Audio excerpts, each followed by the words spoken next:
Thank you. I'd like to go just a little bit south from the state of Washington to another state that adjoins my state. And the good gentleman from Oregon, in his first term in Congress, but just doing an excellent job, and I'm just delighted to have him part of this effort, Mr. Cliff Bentz. Thank you, Congressman Newhouse, and thank you, Madam Speaker. Madam Speaker, outdated and complicated permitting processes, excess paperwork, environmental impact statements, and years-long litigation processes have delayed or prevented projects all across Oregon, especially in my district, which covers more than 2/3 of the state. Federal permitting involves too many agencies and too many bureaucrats. As far as federal agencies are concerned, there are no consequences for time lost or money spent. Nowhere is this problem more pronounced than in forest management. For decades, Congress has stacked process upon process, creating more and more red tape for agencies to deal with. Of course, we want to know what the impact of a project will be. However, when the processes of determining that impact stall action for up to 20 years, the system is obviously broken. With over 70 million acres of our national forest at high or moderate risk of wildfire, there is an urgent need to reduce the amount of unneeded and dangerous fuel.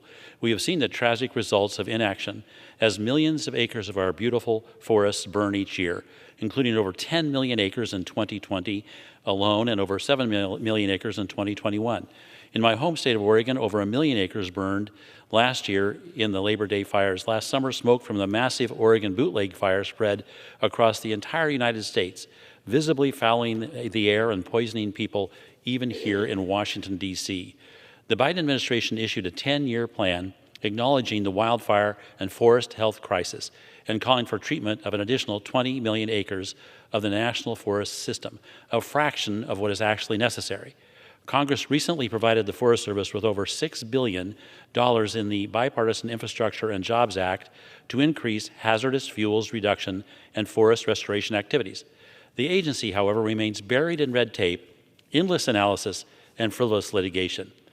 A 2014 GAO report found that the United States Forest Service did more of the most costly and time-consuming NEPA reviews than any other federal agency. These National Environmental Policy Act reviews often require the Forest Service to spend over $1 million to complete paperwork, and then they take an average of almost 5 years to merely authorize small and inconsequential forest thinning projects intended to reduce the risk of catastrophic wildfire to our forests and communities.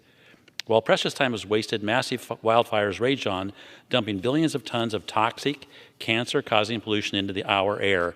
This is an environmental disaster rapidly becoming a nightmare. Congress must take action to give the Forest Service additional tools to reduce the time, cost, and litigation that delay the agency from authorizing and implementing these critical projects. I'm proud to be a co-sponsor of the Resilient Federal Forest Act, which would do just that.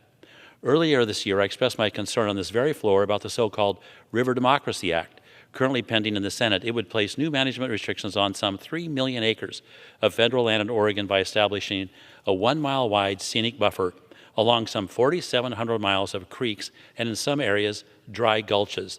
The Forest Service recently reported that over half of the 2 million Forest Service acres of land impacted by this act is at high risk for wildfire. Treating these acres only becomes more difficult, if not impossible, with these types of designations. It's time to overhaul our nation's permitting and NEPA process. Current laws and agency rules hand far too much power to litigation groups that sue and settle tactics to profit off our tax dollars by delaying and in some cases preventing important restoration projects. We need serious, thoughtful reform to put an end to this abuse. I am glad my colleagues share my determination to make that happen, and hopefully it will be a bipartisan process. Madam Speaker, I'll yield back to you, Congressman Newhouse. Thank you. Thank you, Mr.